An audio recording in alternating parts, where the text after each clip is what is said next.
काका कमळे बोल. हो काय चाललंय हे? तुम्ही आजींसंग काय बोलला का नाही? तुम्हाला माहिती आहे ना हो, मी हे लग्न नाही करू शकत. कमळे मला सगळं कळतंय बाळा.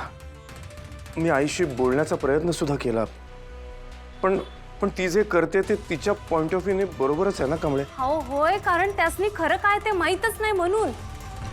त्या मला त्यांची नात मानतात म्हणून हे सगळं करायला लागलेत.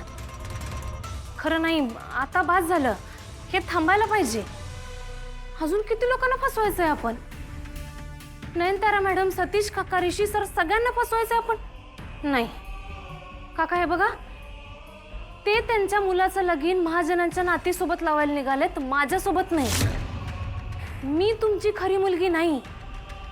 आपण हे सगळं नाटक केलं आजींसाठी. एकदा खोटं बोललो ना हो. त्यातनं काहीतरी चांगलं निघालं पाहिजे, आजींना बरं वाटायला पाहिजे म्हणून केलं सगळं. खरं बास. आता नाही. आता हे जे काय चाललंय ते पाप आहे आणि हे थांबायलाच पाहिजे. काका, मला असं वाटतं आपण सगळं जाऊन आजींना खरं खरं सांगून मोकळं व्हायला पाहिजे.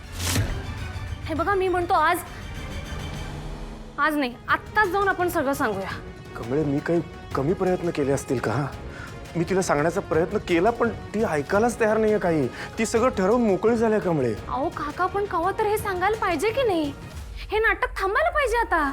मला पटतंय कमळे, पण तिला हे खरं कळल्यानंतर ती कशी रिॲक्ट होईल याचा विचार करून माझं डोकंच काम करत नाहीये. काका, हे बघा, वेळ जर अजून निघून गेली तर त्यासनी अजून जास्त त्रास होईल.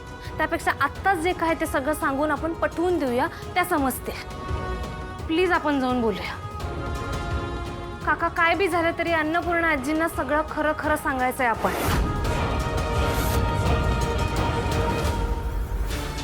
डॉक्टर, तुम्ही आत्ता अचानक इकडे काय झालं? म्हणजे आम्हाला कसं काय माहित नाही? डॉक्टर, आजी बरे आहेत ना हो? म्हणायला गेलं तर हो पण आणि नाही पण. म्हणजे काय म्हणायचं काय तुम्हाला? राजन सर, तुम्हाला लक्षात येत नाहीये का? हे बघा, अन्नपूर्णा मॅडम त्या धक्क्यातून बाहेर पडल्या असतील ना, तर अजून धोका टळलेला नाहीये. त्यांचं बीपी सारखं वर खाली होत आहे. पण काही सिरियस नाही ना?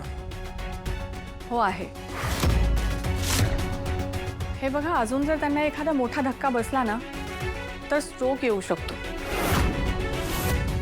May be it will cause a brain haemorrhage. काही सांगता येत नाही. आत्ता जरी ते आपल्याला हसत खेळत दिसत असल्या ना, तरी बऱ्याच गोष्टी क्रिटिकल आहेत. आय नो तुम्ही त्यांची व्यवस्थित काळजी घ्याल. मी मॉनिटर करते सगळं, पण प्लीज त्यांना कुठलाही स्ट्रेस देऊ नका. त्यांना असंच आनंदी हसत खेळत राहू दे, तरच त्या लवकर बऱ्या होते. थँक्यू.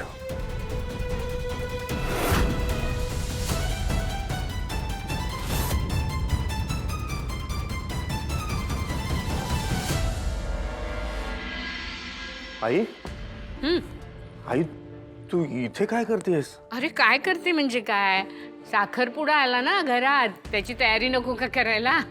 अगं पण तुला एक तर बरं नाही आहे, त्यात मला काय झालंय, बरी आहे मी. डॉक्टर भेटले होते आत्ता बाहेर. हा ते होय, ते आपलं रुटीन चेकअप रे. त्यांनी सांगितलं सगळं आम्हाला. अरे ते आई, राजू, काही बोलू नकोस. बस आत इथे. आई, तुला इतका त्रास होत होता तरी सुद्धा तू आम्हाला काहीच नाही बोललीस. राजन, अरे गेले काही दिवस तू स्वतःच्याच दुःखात एवढा चूर होतास. म्हणजे काय अवस्था झाली होती तुझी, कसं सांगणार मी तुला? आई, आई कसं सांगणार होते म्हणजे? आई, या जगात तुझ्यापेक्षा महत्वाचं काही नाहीये माझ्यासाठी. तू बरी आहेस तर मी स्वतःला सुखात आहे असं समजतो. आणि आई, माझ्या चुकीची शिक्षा तू स्वतःला का देतेस? मी काही स्वतःला शिक्षा वगैरे देत नाहीये, तू उगीच काही मनाला लावून घेऊ नकोस. बरी आहे मी आता. उठ उठ. आजी, हो मी होतो ना हो. तुम्ही मला बी काय बोलला नाहीसा. मी नात आहे ना तुमची. अगं हो ग राणी, पण तुला तरी आजीनी किती ताप द्यायचा. या घरात तुला काय काय सहन करावं लागतंय ते काय मला माहिती नाहीये. त्यात आणि माझी दुखणी सांगून तुला का त्रास द्यायचा असा विचार केला. आणि आता लवकर छान बरी होणार आहे मी. तुझं लग्न झालं ना की सगळं कसं ठीक होणार आहे बघ. तुला सांगते, तुझं लग्न ठरलंय या कल्पनेनेच मला एवढी उभारी आली आहे ना. खूप उत्साह वाटतोय, खूप आनंद झालाय मला.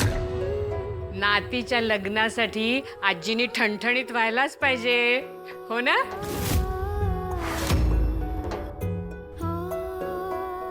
हे बाळा, तू कसली काळजी करतेस? तू काही काळजी करू नकोस. तुझं लग्न अगदी सुरळीत आणि थाटामाटात पार पडणार, मी सांगते तुला. काय बाबाकडे काय बघतेस? हो, मला कल्पना आहे.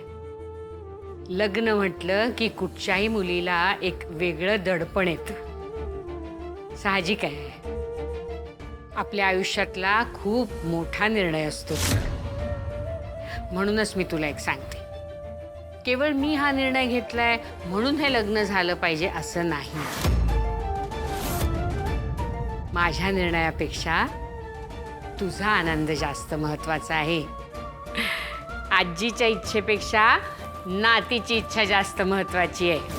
काय? त्यामुळे मला एकदा तुझ्या तोंडाने सांगून टाक, तुला हे लग्न मान्य आहे ना?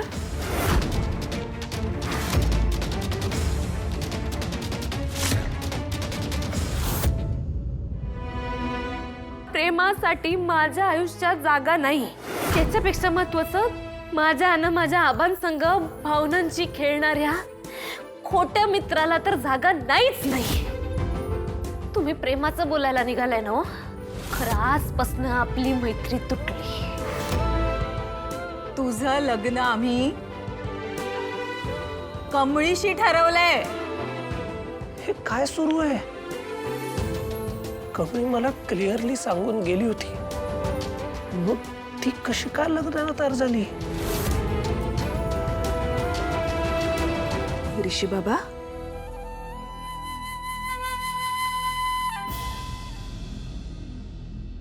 अहो एवढ्या कसल्या विचारात आहे? आता तर तुमच्या मनासारखं समजा घडतंय ना? व अहो, कमळीवर तुम्ही प्रेम करताय असं म्हणला होता, आणि आता तिच्या संग लग्न बी ठरलंय, तरी बी खुश दिसत नाही आहात तुम्ही. खाली नयनतारा मॅडम बोलल्यापासून काहीतरी विचारात दिसतंय. काय झालंय? मावशी, अन्नपूर्णा आजी आणि आईने आमचं लग्न ठरवलंय. कमळीला यातली काही कल्पनाही नसणार आहे. तिच्या मनात माझ्याबद्दल काय आहे, तिचा नकार आहे, हे तिने स्पष्ट सांगून झालेलं आहे मला.